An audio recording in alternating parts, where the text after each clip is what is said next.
our movement will be constituted with three main pillars, and I have here one of each pillar, the sword.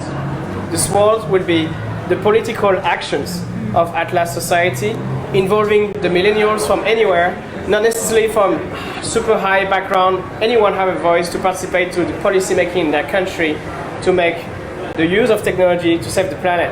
The second pillar is our armor, and our armor is really much how do we build a strong community of people that are supportive in investing to these new technology companies supporting the climate and other actions in the ESG sector. And the third massive pillar is the shield. And I believe the shield is really the most important thing, because when it's talk about protecting our planet, we need a massive shield. And this shield is actually against ourselves, against the intrinsic human nature of not really caring. And this is why our community of artists, corporate executive, and change maker are going to be so important. Pupe will talk about how this is going to materialize to the events that we'll be organizing, not only in this city, but around the world with your participation. We plan to have this,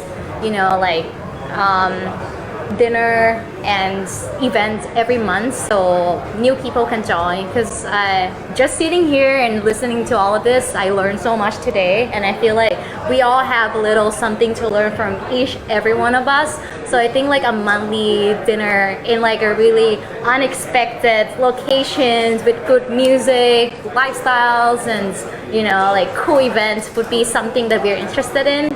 So we're planning to have a secret dinner organized every month. Just try to get these people together and be a fourth one to do something in the future. That's amazing. Yeah. And on the top of these monthly events that are going to happen in Bangkok and maybe in those chapters in New York and Singapore, we're going to have this massive interview of the YouTube channel, and maybe you want to share what you're going to do with it. At a broader reach as we scale, probably one of the first touch points that people will come in contact with is through social media. So you're going to see more of my face here. I will be hosting one of the shows that's already been launched actually, called the Atlas Podcast. And what I'm doing is I'm interviewing people like Natapat that I interviewed earlier in Trash Luckies, where I'm really highlighting startups that are solving problems right now, to show you that these are people that are working towards ESG sustainability and are actually profitable business models. So I am highlighting what's going on all the time, and obviously with live events like this, I'm going to be covering it, running the show and all like that. So I'll be in charge of the online outreach, and I'll be the face of any shows that we have right now and in the future too. Yeah. By the way, if you know interesting actions happening in your city and you want us to get in touch to interview the company or the person or the artist, whatever, please get in touch, and hopefully you're gonna get in Jett show. On the other side, there is already a lot of communities and policy makers in place, right? We know we were talking with World Economic Forum earlier today, and we talk about Global Shaper, but there's so many of these organizations, right? Aim here, we have the honor to have him. He's a massive community builder, but he's also part of Obama Foundation and Global Shaper and all of this. So you represent here to me what could become the SWORD. And I believe there is many of these fragmented organizations, right?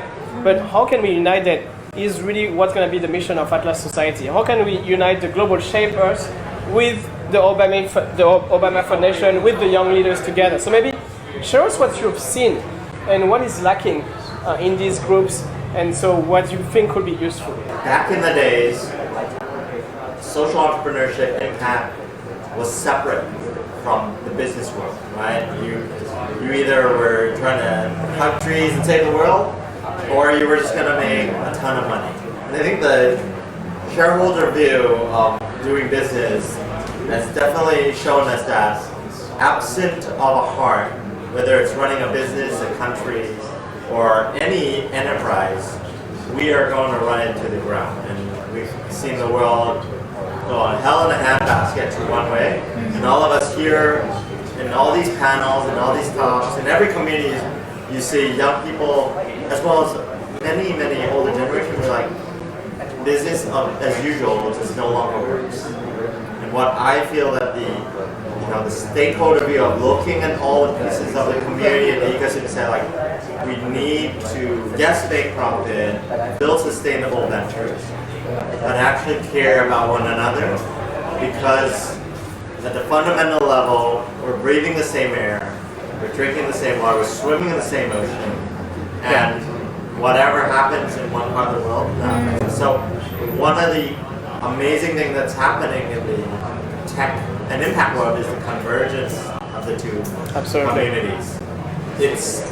You cannot find a tech company that doesn't say it wants to not change the world. And you can't find an impact company that is not saying that it doesn't want to scale impact to solve problems for a billion. And that is the beauty of the age that we're in today. I was 10 years too early, and I'm back in the impact world saying like, this is the moment to make meaning and money, and also have fun, and also be inspired by the community. And for the people who are actually already established and maybe have more than their time to give, people who are already investing as angel investors, what we are cooking for them, Etienne? Maybe you can share about that. This is a very important part of what we are trying to achieve, is to match capital, but not just capital, also like a will or a vision with other people with a vision who are trying to build something meaningful. And it will be in a shape, it will take the shape of something that is professional. It has to be, but at the same time, built in an atmosphere of trust, friendship, coolness as well. We want to remain cool and fun. And whenever we see exciting opportunities that we think are worth sharing, we'll share it with you.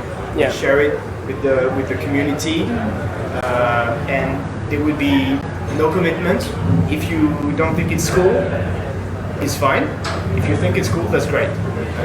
We can all be part of these adventures one after the other. And well, of course, if you want to learn more, please reach out to us. I'll be happy to dive in more details. But I guess at this point, that's where we are. And today, with the people who are here in the room, you can't see them, maybe you can hear them. These are like the 30 founding members, and some of them are already angel investors. They have invested in tech companies before, and half of the room here are actually gonna join the club already. I'm one of the angel investors gonna put money into work, and a lot of my friends who are former tech entrepreneurs or maybe billionaires in real estate, they're hopefully gonna switch on and realize that, okay, maybe I can invest in deep tech companies that are doing impact as well. You're welcome to be part of it. You can go to theatlascapital.com to check it out, and if you want to get in touch with us, just fill the form. We'll be happy to welcome you. And in the meantime, more's coming. Please share this message. This is the first day of something very important if you want to make it happen.